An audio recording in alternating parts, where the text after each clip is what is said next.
Hey guys, what is up? This is Title Zone, the #1 podcast for Filipinos who want to make an impact. And yeah, I'm your, as always, the chubby mamba. Beside me, my co-host. What up, Mister? What's up? This is the Kelvinator, aka the chubbier Mamba, aka my voice is fucked up because I had a drink last night. A drink or two? Or Too much, Brad, too much. Okay, I'd like to introduce our guest. He is a certified G, a bona fide stud. He is a blockchain economist specializing in Web3 games.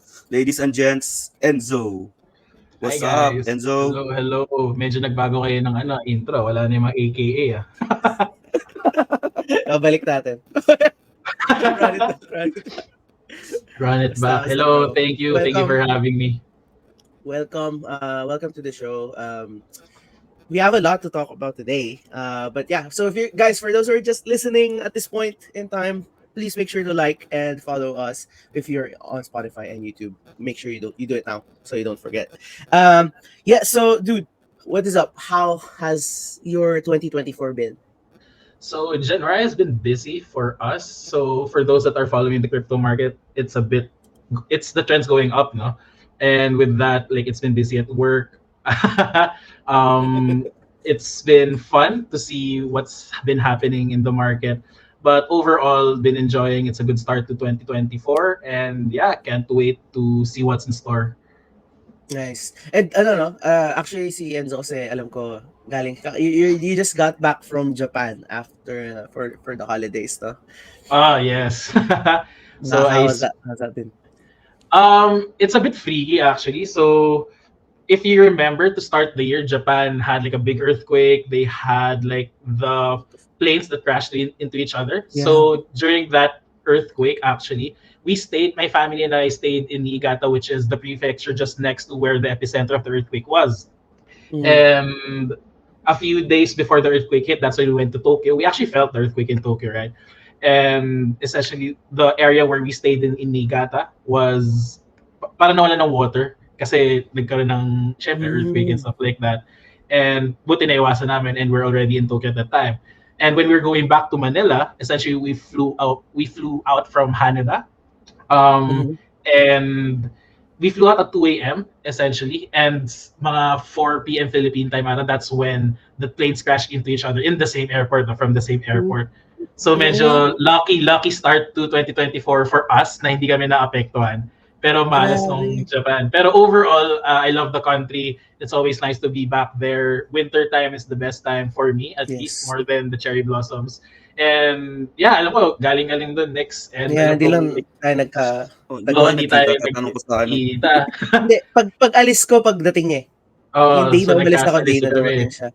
Pero Dude, grabe fun. yung, nandun ka nung earthquake nga. Yun nga yung nandun ka nung big earthquake. No? So for those who don't know, there was like a really bad earthquake that hit Japan.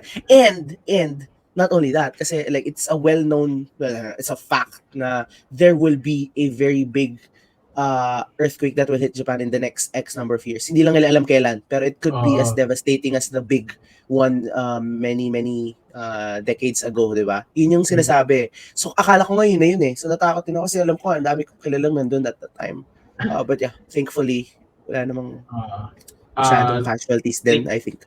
Yeah, actually, meron. especially meron. Pero like for the plane, I've read somewhere na na-evacuate nila lahat, no? Like, sobrang galing nun na walang namatay from the passenger plane side. Unfortunately, yung sa Coast Guard plane ata, yun yung medyo may tinamaan na casualties. And they were going to the earthquake hit area to help, to like give relief goods ata during that time.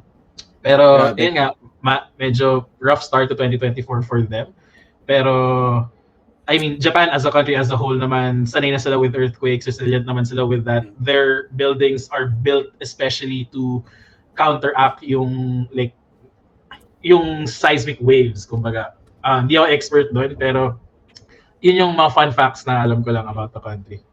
Yeah, dude, I think lalo na nung nangyari ngayong very big earthquake noon. Again, I can't remember, it was many years ago, 19 ano pa, something. That's when they talagang sila na reality, wake up to reality sila kasi yung mga bahay nila na yung mga infrastructure nila wala, as in parang kubo, hindi ba kubo, pero gets nyo, like poor infrastructure. Since nangyari yun, kaya di ba ngayon, we look at Japan as one of the most advanced, Technologically grabe respect advanced, no? ko. Yeah. Yun yung catalyst. Parang ang ganda ng reaction ng Japanese people din talaga doon. So shout out to them for that. And shout out to them for producing one of the best anime so far right now. Solo Leveling. Have you guys been following? Actually, I've heard of it, no? I'm a big, like, to those who don't know, I'm a big anime fan. Been watching, like, since yung sa GMA pa nung bata tayo.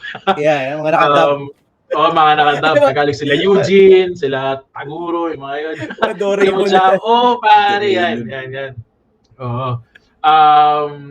Yeah, they produce really high quality anime, high quality entertainment. Narinig ko yung Solo Leveling, pero I haven't watched it. I haven't found the time to watch. Panoorin nyo, ang ganda. For those who are listening, pwede na kayong mag-close nung pinapakinggan nyo. Panoorin nyo na yung i-close nyo na to. Note tayo. Sige. Teka, note na. Saan siya mapapanood? Netflix. Hindi pa siya mapanood? Netflix. Di pa. No, narinig ko. Sabi ng mga tao, like, nabibitin sila. Oo. Sabado ngayon, may oras pa kayo bago mag-Monday. Ano siya? Parang weekly? Weekly. Pero episode 4 na. Pwede na yun. Ganun. Nakakabitin. Pwede na yun. Kesa wala. Hindi pa panoorin mo lang. Saka mo na panoorin yun. Ako rin gusto ko. Pero maganda siya. Like every week parang kailangan mo ng consume. But yeah, thanks for sharing that. No? Bukod doon, like, you did take a vacation in Japan. But actually, you also lived and studied in Japan. No? Can you share more about that? So actually for me, I took a master's in economics from the International University of Japan 2017 to 2019. Afterwards, nag-work ako dun saglit. It was a really fun experience. Parang for me, it's second take at college, master's abroad. Parang ito pala feeling maging foreign exchange student, no? It's an international school, meaning that we have like around 30 or 40 different nationalities at the time na locked up. Hindi siya sa Tokyo, guys. Like, it's in the probinsya. And yung best description ko is, if you go through NLEX, di ba, pagdadaan kayo doon, kaliwa kanan nyo, puro palayan, di ba? Ganun mismo. Isipin nyo may school sa gitna nun. Ganun yung description ko. Isolated area siya, probinsya levels, pero mabilis yung internet. Pag tumingin ka sa labas ng school namin, there's this one big expressway, and the rest rice fields. Tapos, if you would like want a taste of civilization, you'd walk probably 20 minutes to the nearest 7-Eleven. So, 4 seasons siya. So, it's like I was living in Harvest Moon. No? Yun yung feeling. If to those who don't know, to those who have played Harvest Moon, no? Like, may summer, may spring, may fall, may winter seasons. Tapos, if winter na, if gusto ko pahinga onsen ka muna, hot springs. So, overall, the experience was nice. It was nice learning about the different cultures there, especially the Japanese culture. Pero shockingly, during my time there, that's when I developed like a better sense of nationalism rin. So nagkaroon ng appreciation about Filipino culture. So ironic kasi nasa ibang bansa ako, tapos doon ko mas na-appreciate yung Pilipinas, no? And that's something siguro. Yun, kasama yun, nami-miss mo talaga. And syempre, you take things for granted while you're here. The biggest one is Jollibee, no? Syempre, sanay tayo Jollibee kahit saan lang. Kaya gets mo pag nag-ibang bansa ka, puro Pinoy din na sa Jollibee. Sa Japan, walang Jollibee. So, kung may tatanga mag-invest or gumawa ng impact sa mundo, no? Reverse colonization tayo. Pasok natin yung Jollibee sa Japan. Let's go. Pero, yun. Did you have to learn their language? For the courses were in English, so hindi naman. But nagkusa akong to learn. The Japanese classes there were free as part of like the curriculum. It was optional. And I chose to learn because I wanted to immerse myself in the culture. I said I wanted to try to work here. And of course, unfortunately, I wasn't able to get the business level of Japanese. Mahirap siya. Pero honestly, like just learning the language, it gives you a better sense of like what their culture is, how they would interact with each other, and a better understanding of the country. And so, like if anyone is like planning to go abroad for study or for like extended period of time, I highly suggest try to learn their language, no? Kasi from there, you get to build a network, then you get to make friends, you get to practice, and yung mga local na hotspot, yung mga local tourist spots, mga local puntahans, doon mo makikita pag nakikipagkaibigan ka sa mga locals, and yun, like try and learn their language and just immerse yourself. Wow. But so dude, just to be clear, no, you fluently speak Probably Japanese. conversational level. Like, pag nanonood ako ng anime, may times na hindi na ako nagbabasa ng subtitle. Kakain na Sarap. lang kasi naiintindihan ko naman. The Pag may, dream, dude. pag may hindi ako naiintindihan, babalik ko lang, tapos saka ako babasahin yung subtitles. Pero it helps, no? It Enzo. helps. Enzo's living the dream. Yun yung goal ng mga tao, no? Parang, shit, gusto ko mag-aral ng Japanese para hindi na ako babasa ng subtitles. How long? How long is the learning, like, kunwari ikaw, like, how did you get to that level? Like, ano siya, daily, na It was like pag-aaral, or? thrice a week or 4 times a week. Mga 1 hour classes lang siya for, like, I would say 1.5 years, yung formal na aral. Pero, so in Japanese, there's conversational level Japanese, there's business level Japanese, and may parang honorifics pa. Excuse me. May parang higher level Japanese pa. I would say na andun lang ako sa bandang simula, conversational level. Enough para like mabuhay, enough para mag-order ng pagkain, magtanong pag naliligaw ka, like mawala lang ako ng internet, may Google Maps naman. Pero I'd say that you'd learn fastest once you immerse yourself there. Kasi mapipilitan kayo, magpipilitan magsalita, hindi naman, like, they won't understand English, they won't understand Tagalog. So, whatever level of Japanese you are at, essentially that they will stoop down to that level to try and understand you. And the same way for us, like, this is something that I learned from my mom because she's a linguistics professor. And this one fact amazed me. So, for example, for us, we're native English speakers. If someone that has a lower level of English speaks to us, we will try and comprehend what they say based on their level. So we will stoop down to that level essentially para magkaintindihan tayo. So the same goes with Japanese. So parang I would like to those learners, I would say na huwag kayong matakot na kahit magmukha kayong tanga, magsalita ng barok Japanese. At least nagagamit nyo siya, doon kayo mag-i-improve eh. Nice. And medyo like, sabi sa may formal way of learning, may conversational and more casual way of learning. Speaking pala, sorry, not learning. And my Japanese friends would tell me na, those who understand English, no, they would tell me na the way I speak Japanese isn't reflective of like my personality daw. Like masyado daw formal. Makulit akong tao, di ba? So parang hindi daw sila sanay. Sabi ko, teka lang, kasi medyo textbook version yung kaya kong sabihin eh. Pero yun nga, once nung nag-work na ako, nagtumira na ako sa Tokyo, doon na develop yung essentially personality ko in Japanese, no? Yung goal ko, makapag-joke in Japanese, pag tumawa sila, ay, I made it. Can you say follow Tidal Zone in Japanese? Follow. Teka lang. Hindi ko pa kabisado yung ano eh. Teka, Google natin yan. How about, hindi, paano kung ang haba nga lang.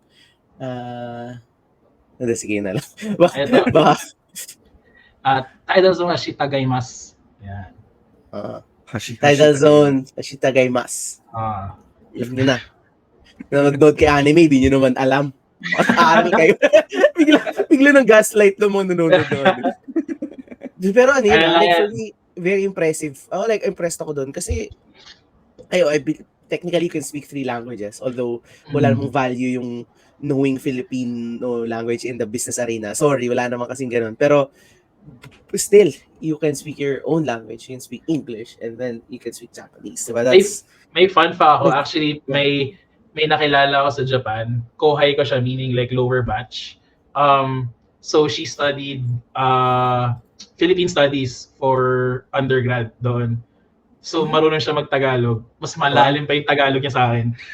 Pero bakit yung tanong ko, bakit yung inaral mo? Sabi niya, hindi niya rin alam. Or trip lang niya. Yun din tanong ko. So at least may Pero kapag siya, Japanese siya, no? May mga curriculum for Philippine, like the way we have Japanese studies, Chinese studies, European studies, it's fun to know na other countries have Filipino studies din, no? Solid. So while in Japan, you studied your masters. That's where you took your masters in economics, no?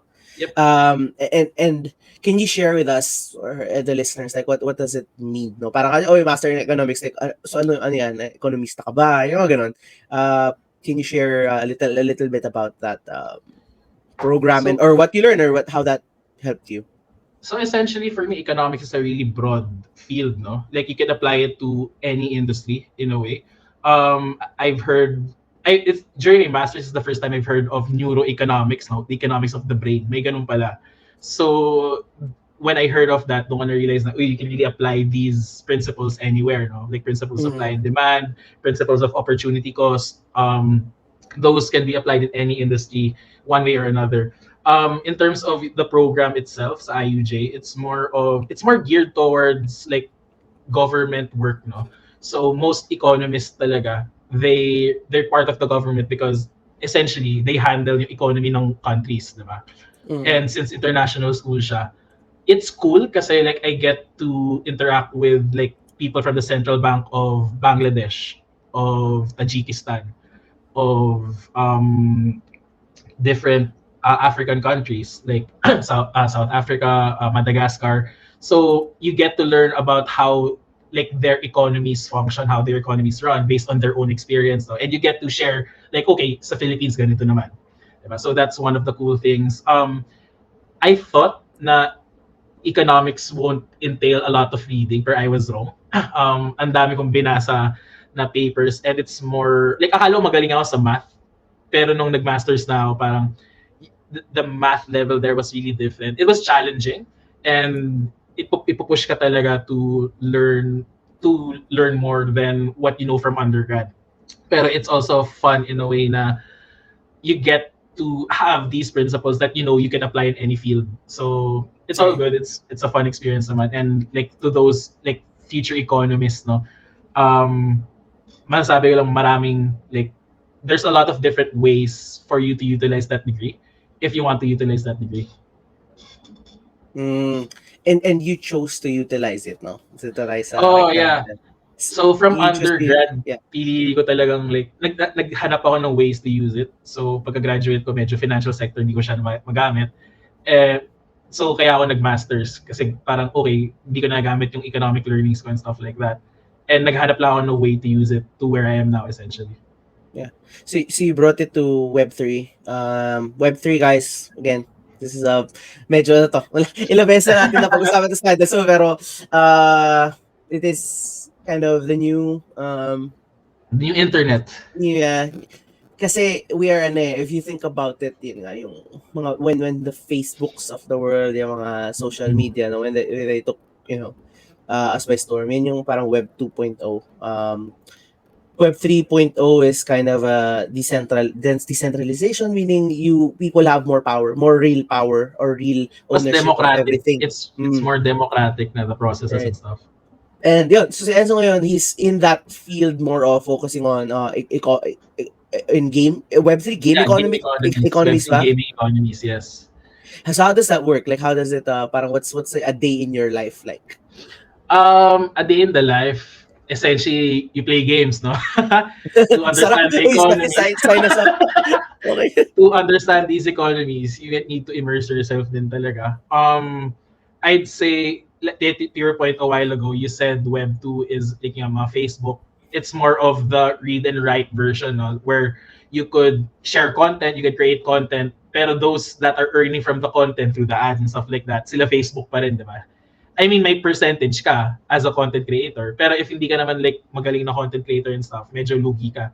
For Web3 naman, okay, anyone can earn, basta meron kang participation in that ecosystem. And I'd say the main difference is that meron na tayong games, di ba, before, pero sobrang closed economy siya in the sense na may papasok na money, pero pambili ng like premium currencies, pambili ng mga skins and stuff like that. Pero hindi ko may-ari ng skins na yan. So technically, hindi mo siya pwede ibenta. Di ba? Ang mahirap lang is to withdraw it. And I'm not saying na even in the traditional Web 2 or traditional video games, hindi ka pwede kumita through selling of digital items. It's just that through the terms and conditions, technically bawal siya. Technically, hindi mo siya dapat ginagawa. Yes. So, ginagawa ng mga tao, gumagamit sila ng third-party websites to essentially facilitate that marketplace. But what happens is if you use that third-party website, it's not real-time when you transfer the assets. No? So, malakas yung chance na ma-scam ka, malakas yung chance na kahit peer-to-peer, no? Kahit through Facebook groups and stuff like that, sino mauuna? Diba? Trustworthy ba talaga yung kausap mo saying na, sige, pag sinend ko through GCash yung bayad ko para sa sword na to, isi-send mo ba sa akin in-game? Diba? So what Web3 does, may ownership aspect na siya. And basically, inaaral, what I do is, I look for ways na yung pag-facilitate ng transfer of value na yun would not harm the overall ecosystem na if may mga taong may gustong mag-cash out in a way, yung mga naglalaro pa rin, yung mga nag-enjoy, na-enjoy pa rin nila yung laro. Diba? So they continue to live their daily lives and stuff like that. So I think, yung sila Axie, they say it best na sila, that they're like a digital nation. Kasi essentially, ganun nga siya. So I'd like to compare these blockchain gaming projects as like virtual countries. No, na there's certain levels of inflation, there's like different economic agents inside the ecosystem. May sa Axie, may mga breeders, may mga players, may mga content creators, and iba-iba yung behaviors nila. In the same way in the Philippines, di ba? May mga iba't ibang industries tayo nag-focus, like may BPO, may agriculture, may other industries pa. And basically, if you make that comparison, malalaman mong, okay, this part of their ecosystem is what we could hone into or what we would look at. And then we would create mechanics to make sure na, okay, sustainable yung pag-distribute mo ng NFT na to, yung tokens mo, yung rewards mo and stuff like that. Hindi siya basta-basta mag-i-inflate para mag-depreciate yung price. So, from playing games every day to just like analyzing how to improve certain mechanics of other games, that's yung parang a day in the life. Apart from the meetings, no? Pero yun, enjoy, masaya siya. Parang gusto na mag-apply ni Kelvin. Play games all day. Sorry, may question ako. Sige, go. From someone na in the dark sa ganyan. As sabi nga ni Nix, ang tagal na namin pinag-uusapan to sa podcast. Pero up until now, wala pa rin akong inaaral, wala pa rin akong tinatry. Pwede ba akong maglaro? Kikita ako ng pera nang wala akong pinapasok na pera? Meron, actually, pwede. Yun yung medyo na-gets na ng Web3 industry ngayon. Kasi before, kailangan bumili muna ng asset para maglaro, di ba? So, para may paywall to access the games. Pero isipin mo yung mga games, no? Like sila Ragnarok, sila Flife, di ba? Si Ragnarok, essentially may subscription, no? Pero may mga games Nung una. Free to play, pasok ka level 1 character. Isipin mo kung bibigyan ka ng NFT na libre, ganun din, level 1 character. So lahat kayo may mga level 1 characters. Ano yung magiging main differentiator niya? Pag pinogress mo yan, pag nilevel up mo yan, basically mag-iiba-iba na, di ba? And kung may mga job classes pa, sabihin natin yung ecosystem na yun, usually maraming mga damage per second, mga DPS, no? Mga swordsman, mga thief, mga ganun. Kulang sa mga support o sa mga tanks. So sabihin natin, nag-tank ako, naging level 60 siya, ihahanapin niya ng mga tao, party system and stuff like that. May in-demand siya. Pwede kong suddenly ibenta yung character na yun for real world money through cryptocurrencies, di ba? And bakit, sino mang bibili nun? I'd say na kunwari, bakit? Sino ba bibili ng mga Funko Pops? Sino ba bibili ng mga designer bags? May demand for that, mga laruan, di ba? May demand for that. And the demand for those digital assets would come from the players, no? May mga tao busy with work, wala silang time to play, to grind, to level up the character. So, to compensate for that time, essentially, they'd pay so that they could play with their friends. Pero yung mga taong, like, wala namang real-world attachments masyado. Kunwari, walang work, walang school, tambay lang, ganun. May oras sila. And yung oras na gamitin nila to grind that character, to level it up, to progress. And once nag-progress items. Hunt ng items, di ba? Na high level characters lang yung pwede makakuha, di ba? Kasi masyado malakas yung boss. Essentially, merong kukuha nun inside your ecosystem. And dahil merong kukuha nun, meron willing magbayad para makuha yun. And ayun, essentially, meron na siya, again, it's nothing new. Nadi-discover lang ng Web3 ngayon kasi slowly nag-iiba na yung model, slowly na-gets na, bumabalik na sa usual gaming model, which the main difference is that okay, akin to, pwede siya ibenta. Dati pa naman to eh. Like, ang kaso dati last na, sa Ragnarok, may gusto kong bilhin na, kailangan ko makapag-meet up sa kanya sa Jollibee sa may Peralta, sa may Recto. Tapos, magtitiwala ka na either hindi siya scam, hindi ko sasaksak, or yun yung So ngayon lang, facilitated siya online through a safe, rather safe and hindi siya malabo kang ma-scam unless yung infrastructure scam na mismo. Pero pero to answer your question, pwedeng walang ilabas na pera. Yes, kasi may mga taong maglalabas ng pera para para sa mga taong ayaw maglabas ng pera. Yun nga, so yung mga busy, ganyan, yung mga Opportunity whales. cost essentially. Yun yung Tawag sa kanila whale mga whales. So yung mga whales, yung mga madaming pera, pero walang oras. Investor archetype sila. So nangyayari, tulad ko na sa Axie, for example, best example ngayon would be yung homeland na lang, Axie homeland. No? So yung mga plot kasi, Kelvin, parang ang cheapest plot is nasa 20 to 25,000 pesos eh. All the way up to hundreds of thousands, depende sa rarity, no? So kunwari may player na ayaw mag-invest ng 20k, 25k. Pwedeng gawin ko is yung land plot ko i-delegate ko dun sa player na free to play. Tapos siya yung magfa-farm ng land, tapos naka-revenue share siya. So technically walang nilabas na pera yung isa. But nakakapaglaro siya, tapos kumikita siya from the plot. No? And I think on average yun is 0.4, 0.5 so mga $3 to $4. Pwede ka kumita $4 per day technically. Mga ganun. Nang wala kang nilalabas. So magkano yun? Hindi naman yun only grind, di ba? Homeland mo ilang oras. Like for a few hours naman. Few Pero hours. That's more of a different pesos. I'd say that's more of a different route naman to what I explained earlier. It's more like for the Filipinos listening, for the Filipino titos that are listening, ito yung mga pilots nung araw. Diba? Ito yung mga pilots na, sige, wala akong oras, papasok ako sa school, pasok ako sa work, pero may mga tambay sa computer shop na wala namang ginagawa. Babayaran ko yung time nila, laruin nila character ko para mag-grind. Ang dami kong binuhay na pilot over the years. Sa Ragnarok. Seryoso, nag-hire lang pilot. Siyempre, wala akong bumibili ako ng PHP. Patagon eh. Nakakatawa currency natin. Yun ang tawag sa transaction eh. Oy, mag-PHP ako. PHP tayo, PHP. Bibili ka ng Zenny or ng Gold for PHP. Yun tawag, PHP boy. Tawag sa akin, PHP boy. PHP boy yan. Kasi... ano rin kasi yun eh. Kunwari, like, late last year, naglaro ulit ako nung Flife na private server. Or middle of last year. Tapos, syempre, wala akong oras to grind it. Gusto ko, marami na akong pera paggastusan para mabili ko yung mga items na kailangan ko. May mga nagbibenta for Gcash na, kunwari, 20 million worth of penya, yung in-game currency nila. Pero syempre, tiwala na lang. Pero yung benta na is like 200 pesos na lang. Kung hindi naman malaki sa akin ng 200, bibigay ko na yun. Kung mas scam, sorry na lang. Kung hindi, thank you. So, ang ginagawa na sa blockchain is, wala na yung ganong risk na i-hedge na niya. And yun nga, kumikita ka pa rin just by playing, di ba? Nice.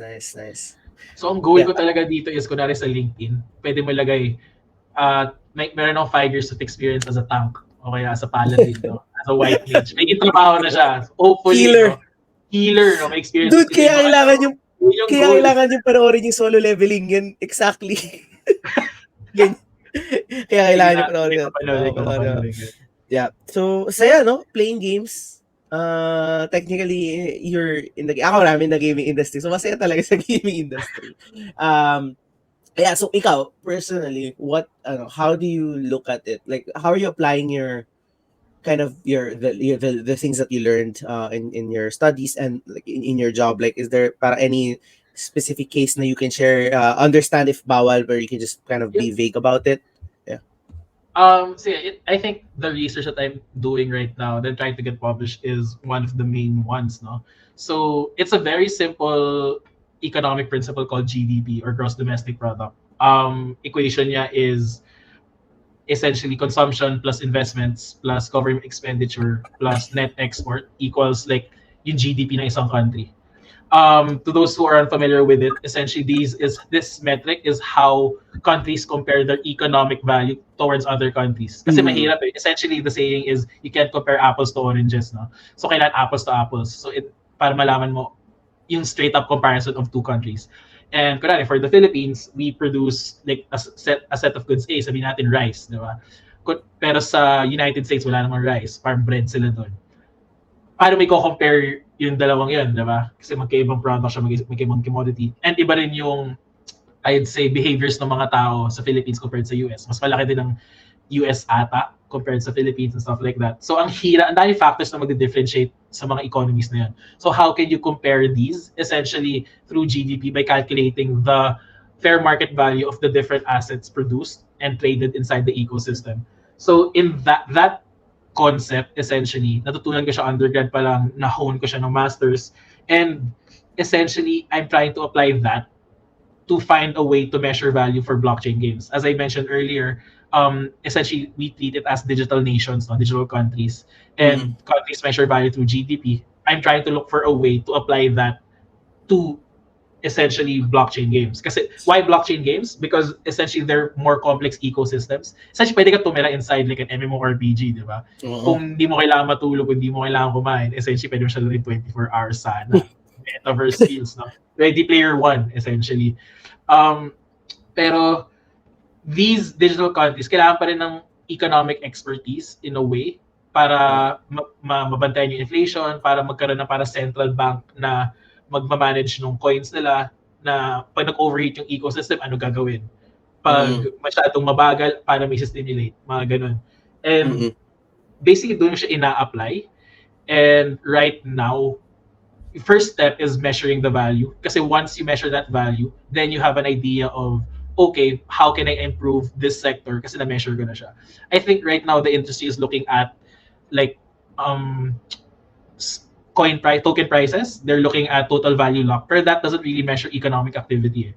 And that's where yung learnings ko really apply to this new industry na kinakapa pa lahat, na inaaral pa natin yung best way forward. And hopefully nga, the goal is magtuloy-tuloy na para more people would actually benefit from it then. Nice. Yeah. Dude, how will you... Sorry, this is a question. I'm gonna let you cook.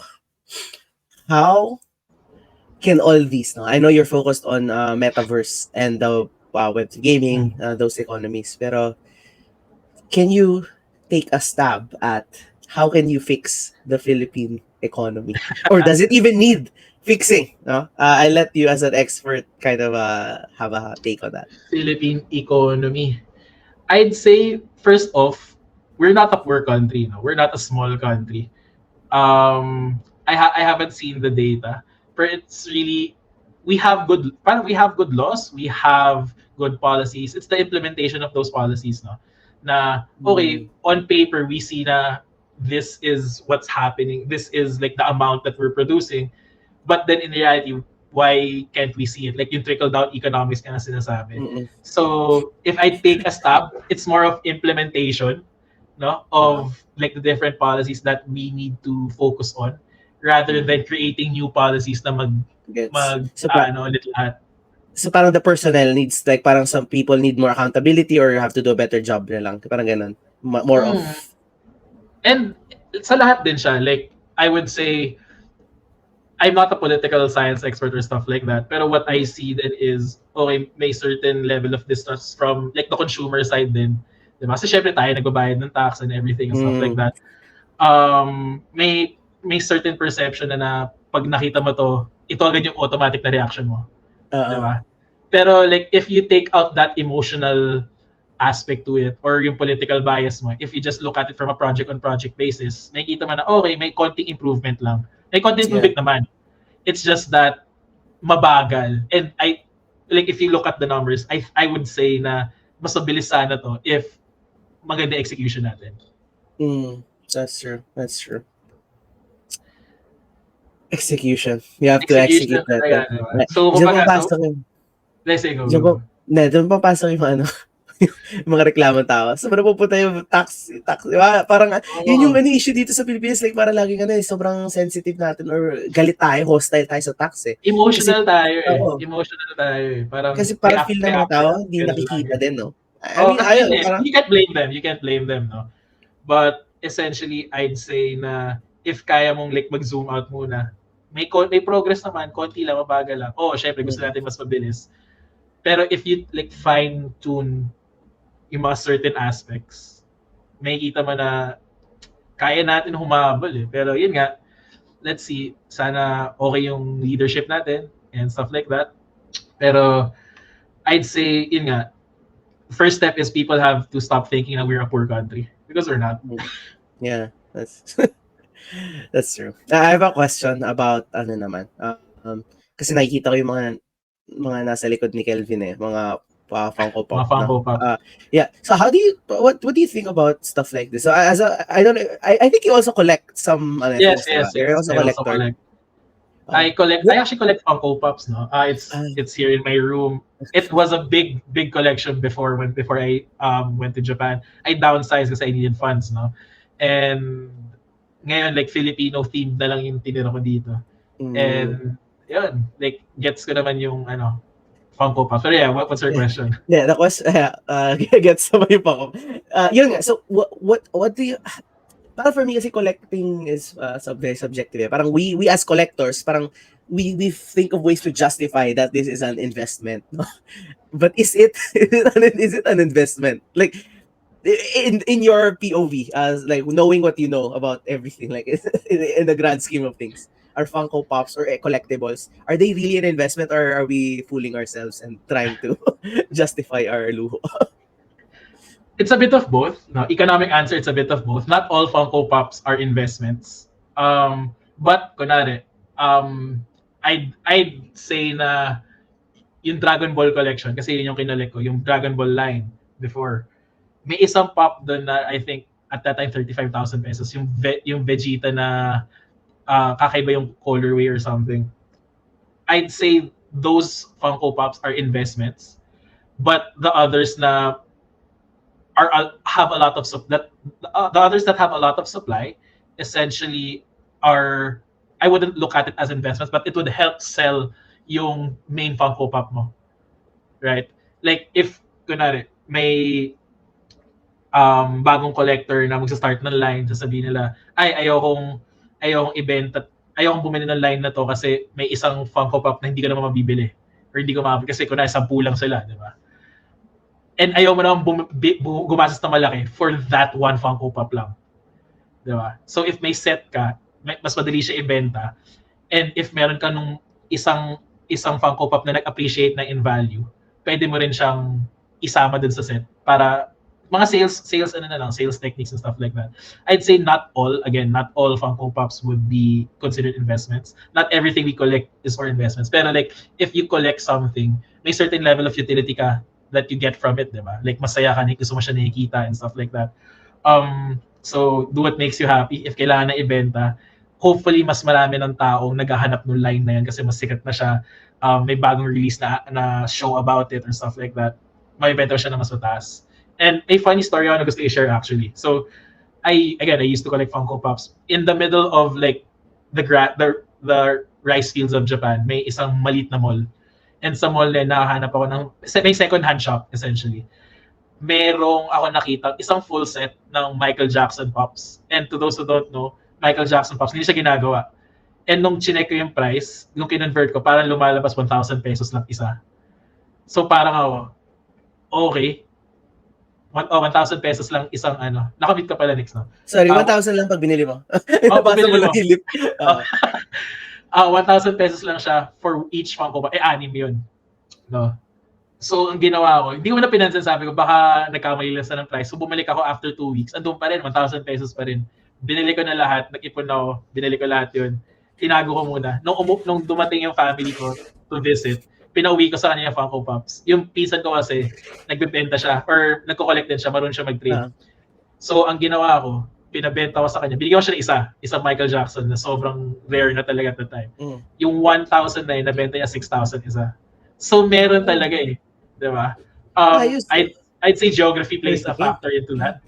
Diba? Yeah. Geography plays a factor into that. Kasi kunwari, lahat tayo sa Philippines, as a Philippine collector, may access tayo to Filipino Funko Pops. Pero if kunwari, dali mo yung Manny Pacquiao na Funko Pop or yung Jollibee Funko Pop, dali mo sa US, benta mo dun. Wala silang ganun dun eh. Mas mataas yung price na benta mo. Diba? Tama. So, it depends on how you use the Funko Pops. If palipat-lipat ka, or if dumaas yung demand for it. So, economics helps. So, guys, learn economics na. I have a question. Nag-ano ka ba? Tinatanggal mo ba sila sa box? Hindi, pare. Never OOB, no? Hindi, pati kaya yung figurine mo, hindi yung action figurine mo, yung mystic figurine ko, hindi ko rin naalis sa box eh. For me, of course, there are different kinds of collectors, no? For me, the packaging is part of the collection. Eh, para nakita ko sa'yo lahat sa likod, naka-box pa eh. Hindi ko pa binubuksan yun. May mga binubuksan ka, di ba? Yung mga hindi ko kailangan actually. Mga nakukuha ko lang ng free, mga ganun. And essentially, meron pang mga pop protector na gagastos pa extra like na 10-50 pesos per pop. Meron pa yung ano eh. Meron pa yung mahal Yung eh. bakal, di ba? Ay, yung Ghost yung protector ba glass. yun? Or glass? Acrylic? Yeah. Acrylic yun. Kasi iba nilalagay pa sa talagang case na meron akong ganyan eh. Isa lang yung Funko Pop ko na may acrylic ba tawag ko? Teka. Oo. Yeah, yung box. Ito. Carmelo Anthony. Oo. Kasi sobrang luma na nito eh. Knicks pa, no? Siyempre, Knicks. New York Knicks Inigo. Yes, sir. Chime in lang ako sa sinabi niya, no? Regarding investment ba siya or what? It's true, ano siya, both hobbies and possible investment depende sa galawan mo, no? Kasi kung magiging investment siya, kailangan mo nga siya ingatan. Hindi siya pwedeng masira yung box. Kasi pag nasira or na-damage yung box, ano na eh, parang bawas value na. Mabawasan yung value. Yeah. Saka iba kasi iba yung dulot niya na saya eh, kapag nakabili ka. Kahit hindi mo siya buksan, di ba? Masaya ka kasi makabili ka lang. Depende. Minsan bibili ka parang, ay, bakit ko binili to? Pero, hindi ko siya kailangan. Pero pag uwi mo, ay, hindi. Pagkalagay mo, ay, hindi, masaya na ako.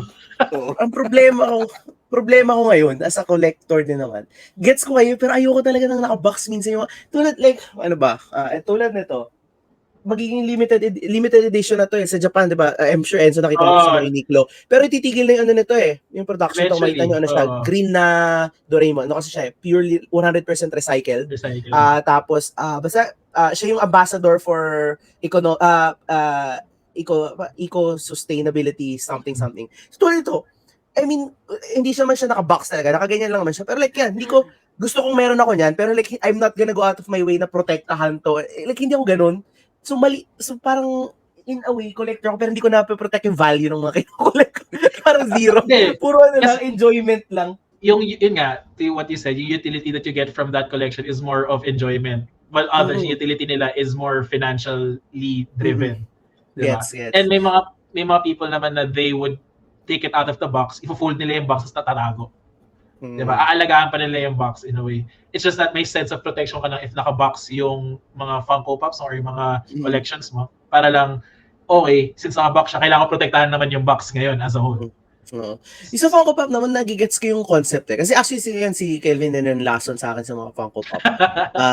Nakawala na ako dyan eh. Pero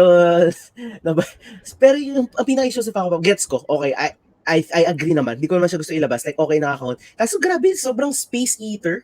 Like, sobrang pagulat kapag ang dami na. Like, hindi nyo na. Kaya niya yung wall, diba? Kaya niya yung mga nandiyan pa.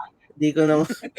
Ang hirap. Ayaw pakita din, magulo yung kama ko eh. Pero meron mga iba pa. Meron sa harap mo, mga friends. Line doon. Yung friends line, pinili ko yan. Yung first line niya, parang 500 isa. Nabenta ko 3,000 isa. Dude, ito nga. Nakita ko yung mga value ito. Tapos nung RIP, no, kasi Chandler, Matthew Perry, nag-pump yung ano niya eh. Nag-pump yung Funkos niya. Pero to those na ayaw naman na space eating na collection, kaya nga nauso NFTs, di ba? Digital naman, di ba? Pwede kang mangolekta ng 1,000 nun. Nasa phone mo lang, nasa internet lang, hindi mag-take na space. Pero yung sa iba, gusto nila, physical kasi nakikita nila eh, 'di ba? Nade-display nila. So, kanya-kanya 'yan. Yeah.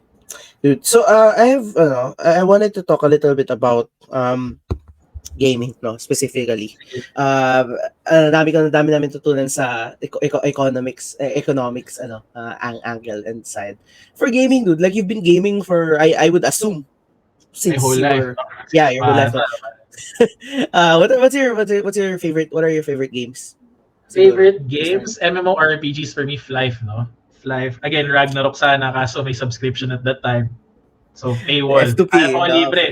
Ana pa libre.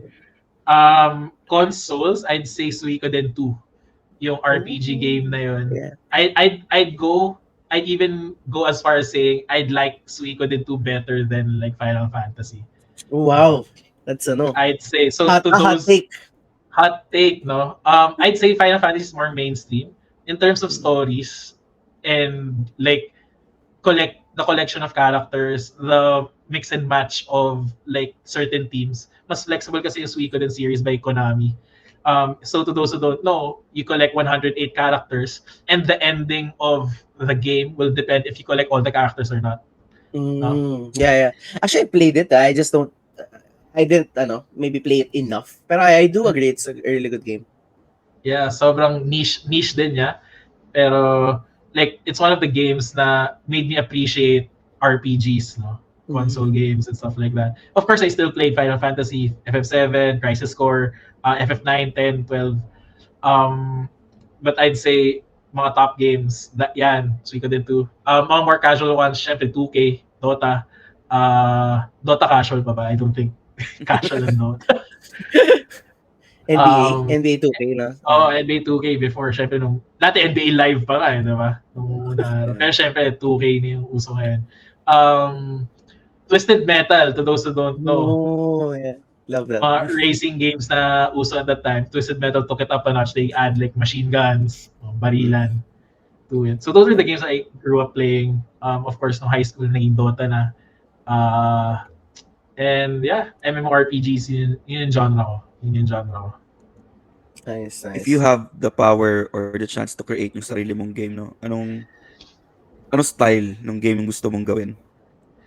I'd say MMORPGs because that's the most complex one. And people really tend to live inside it.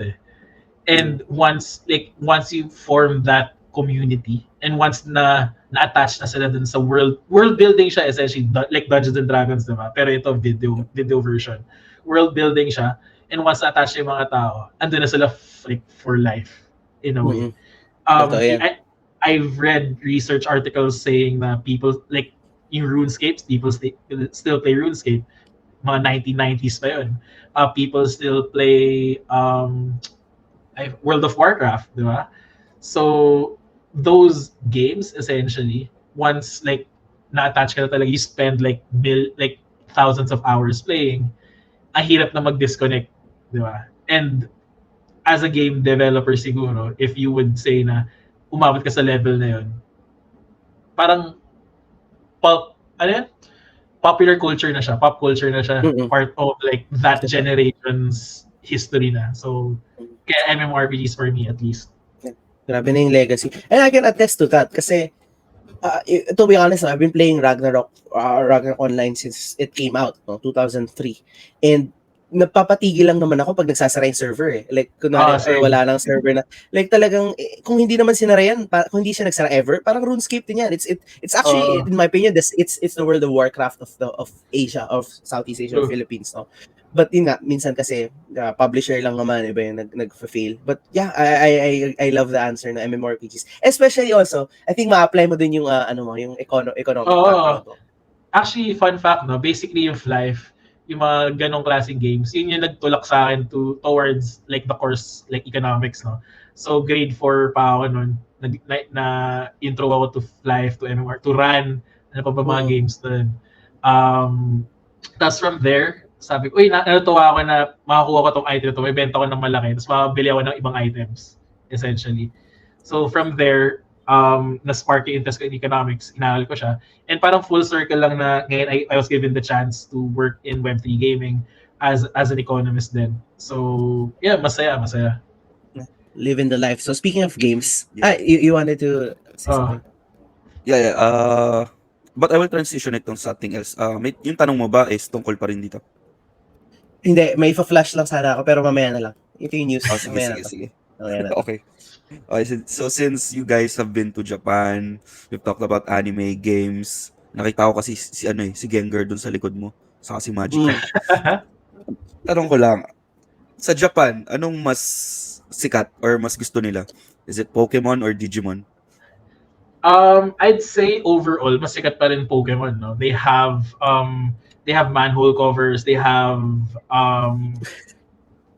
ambassadors, like Pokemon ambassadors, no, in different prefectures of Japan. Pero there's still this niche community na would still like consume Digimon content and stuff like that. I know they released like a few years ago a new Digimon movie, di ba? Parang unti-unti lang binabalik yung old casts and stuff like that. Of course, so to answer your question, essentially, mas sikat pa rin si Pokemon, ingrained na siya sa culture ng Japan, sa culture ng mundo, essentially, no? Pero in my own personal opinion, Digimon over Pokemon ako. Respect. Over Pokemon ako. I'll respect it. But yeah, I think clear naman. Pokemon is the bigger name. And actually for people who don't know, syempre Pokemon, that is a Nintendo kind of product or creation. But Digimon is actually made by Bandai, who is also one of the largest, media entities, no? One Piece and all the like different like they have Dragon Ball. Dragon Ball, yeah. So Bandai is pretty big, no?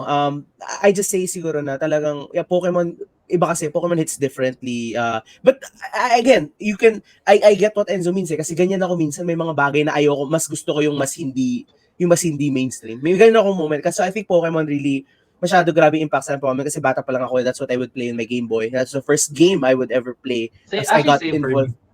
Yeah, I got involved with the card game also as a kid, no?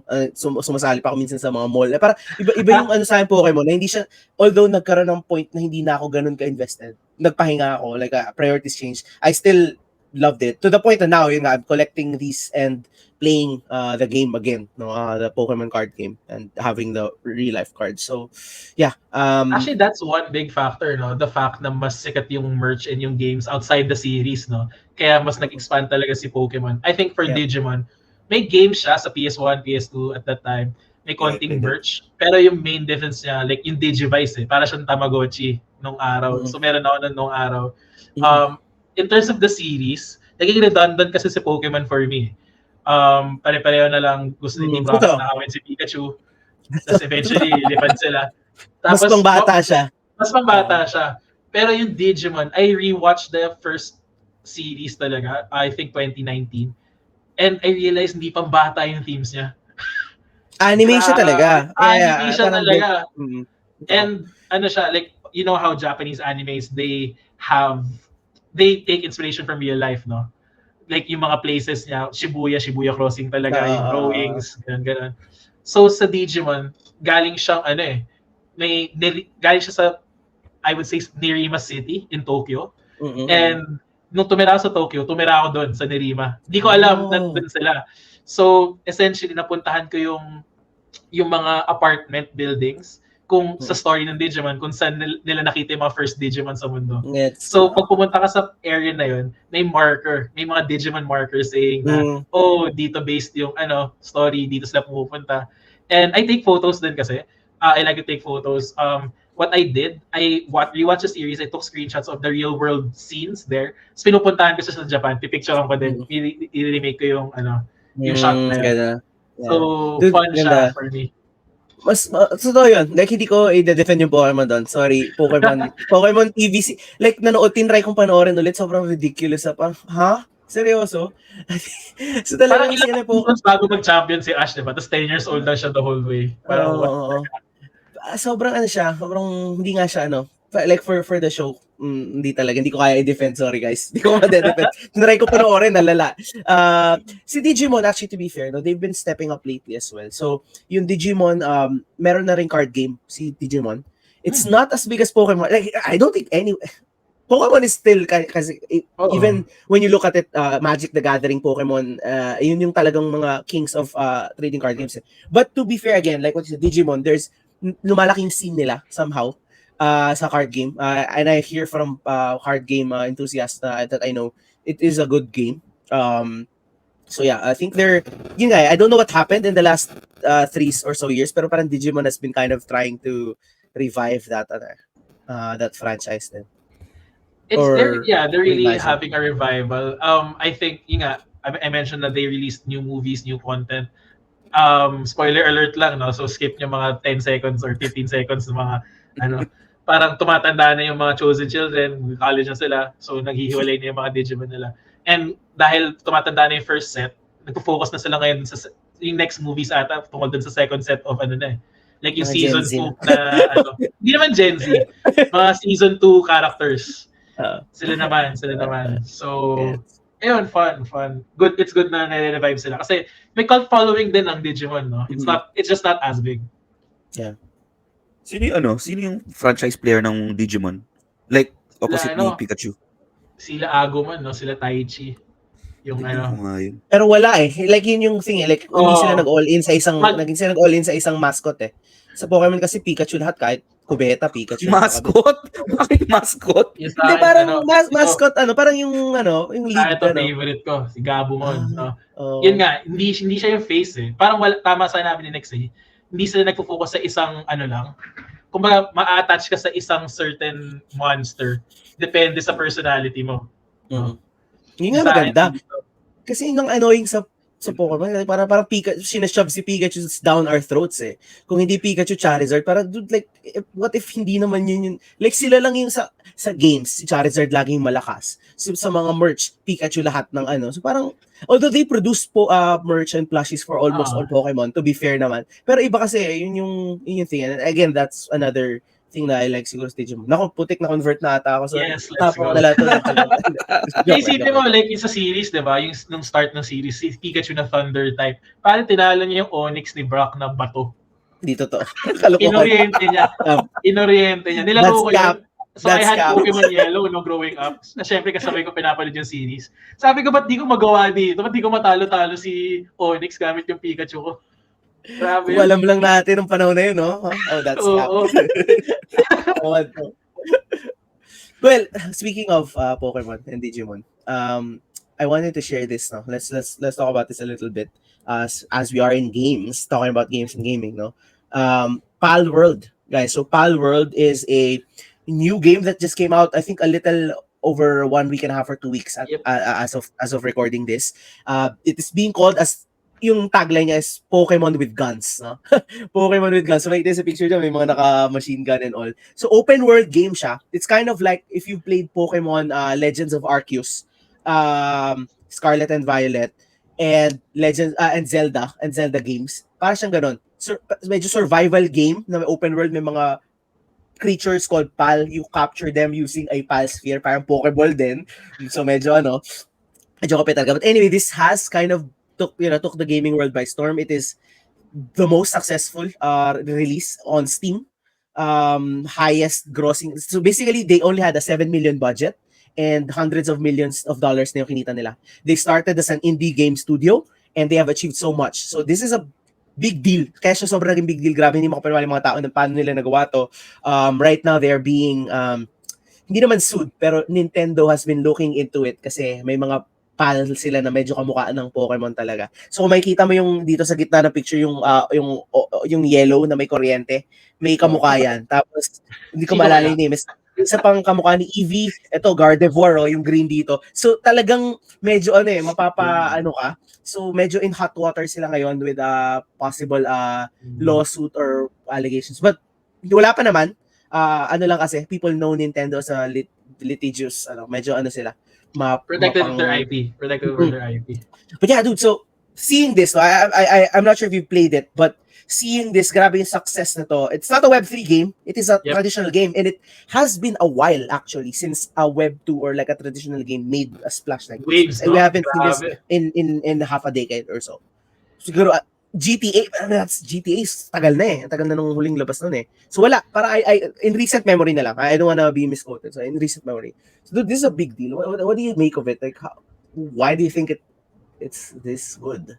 Or I guess kaya siya masaya is it took like not really the IP, no, pero the concept of like monsters and stuff like that, and like fuse that survival aspect to it. So basically two different gaming genres pinaghalo and multiplayer din siya. So I think the fact that it's like a really competitive and social game, it contributed to its success. The fact that people are familiar with with how Pokemon works, they use that to their advantage, no? Of course, yung IP, may konting similarities. Like yung nga isa gitna, ang naisip ko yung evolution ni Electabuzz. I forgot the name, no? Pero para siyang Electabuzz eh, di ba? I think yun nga, Electabuzz nga ata may evolution siya eh. Yung evolution siya, yung I think they were able to use that to their advantage and also create like game loops na would be competitive in a way or would be engaging. I haven't played the game. I've seen videos of it.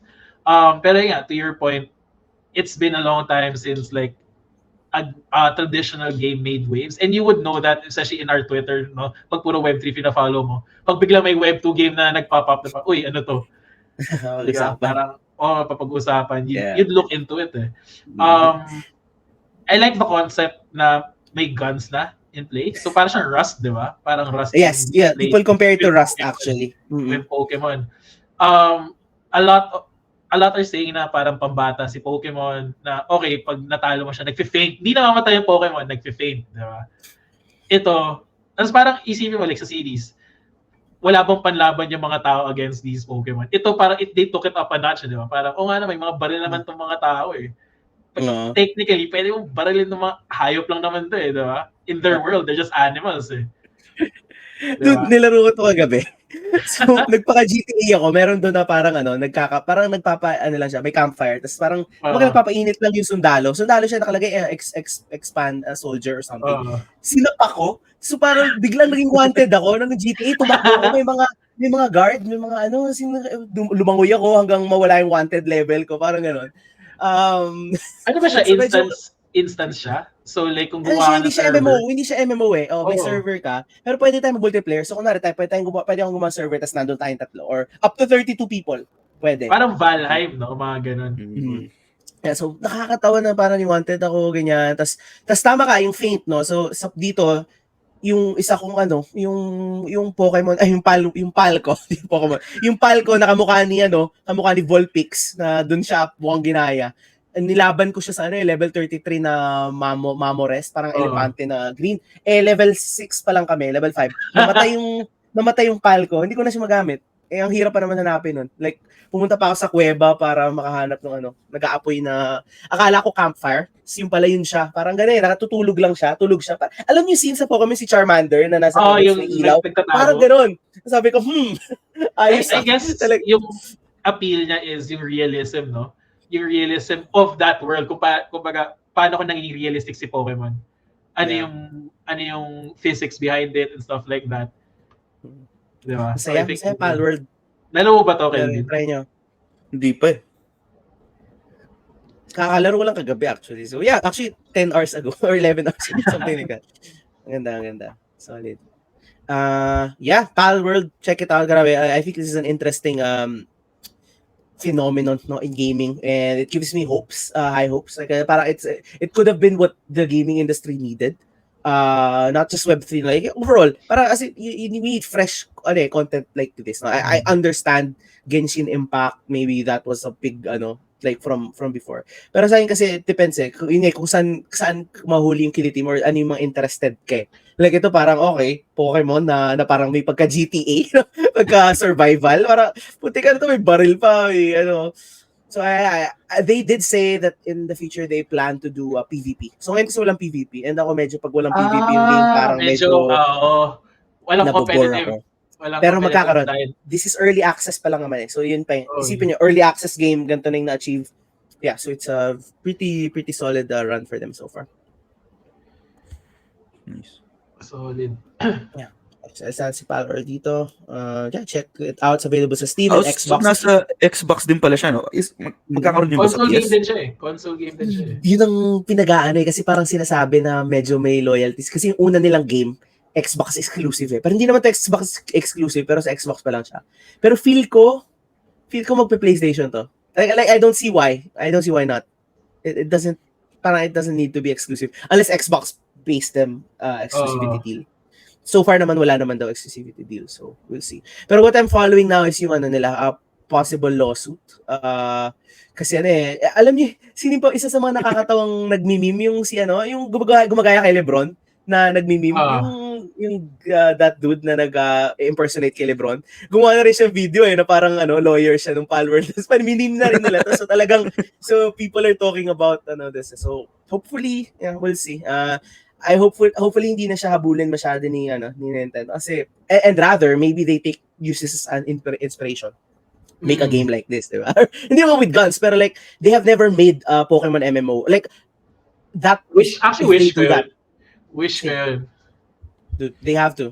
So hopefully, Oh, maging ganda inspiration na lang to. Ang ganda nun. Kasi like yun yung, kaya hindi ko na nilaro yung mga although yung Legends of Arceus, sobrang trip ko nung watching the game footage na Pokemon Legends of Arceus. Pero, Nung alam mo, one again, player walang siya in a way. PvP. Walang PvP, kalaro ko sarili ko, kalaban ko AI. Parang, hindi ako pinalaki ng magulang ko para maglaro ng PvE Sayang game. yung skills ko. Sayang yung skills ko. Diba?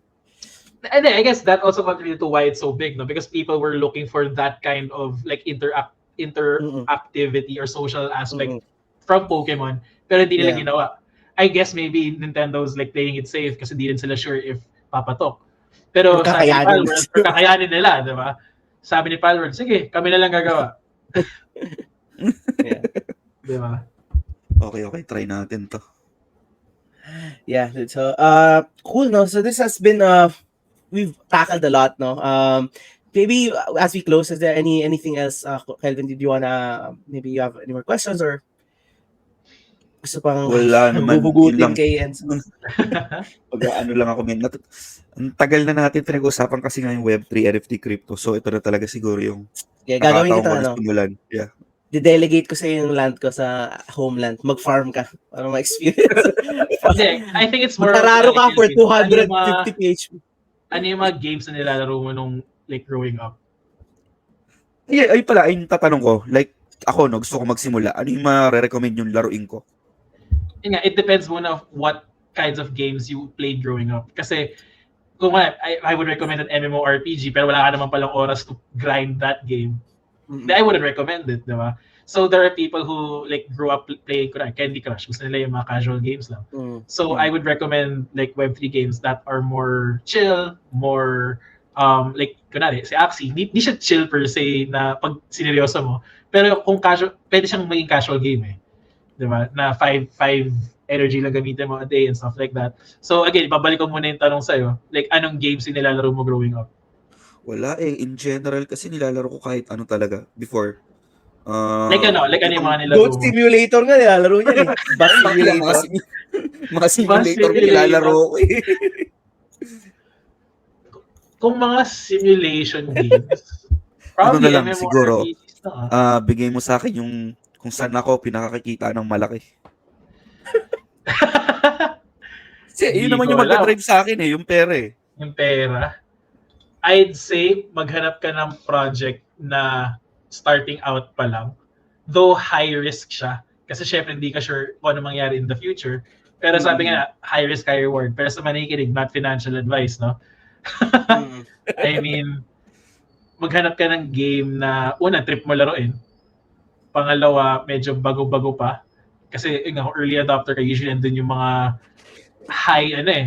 yung mga high rewards eh. And yun yung gustong bigyan ng, I wouldn't say pera, yun yung gustong bigyan ng rewards ng mga developers, yung mga tumulong sa kanila to further the game, essentially.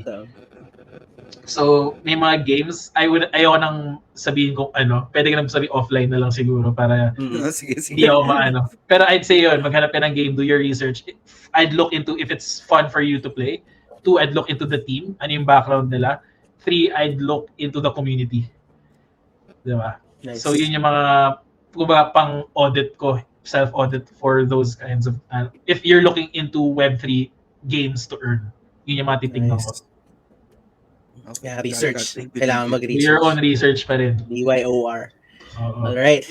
Cool. No, that has been a good, ang dami nating pag-usapan. No? Thank you, Enzo, for coming over.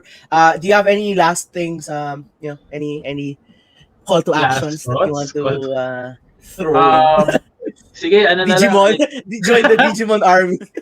Okay lang yan. Like, appreciate yung Digimon Suigo din. Underrated siya, pero sobrang classics. Siguro ano na lang, like, to those na interested sa Web3, to those who want to learn more about economics, follow my Twitter account na lang.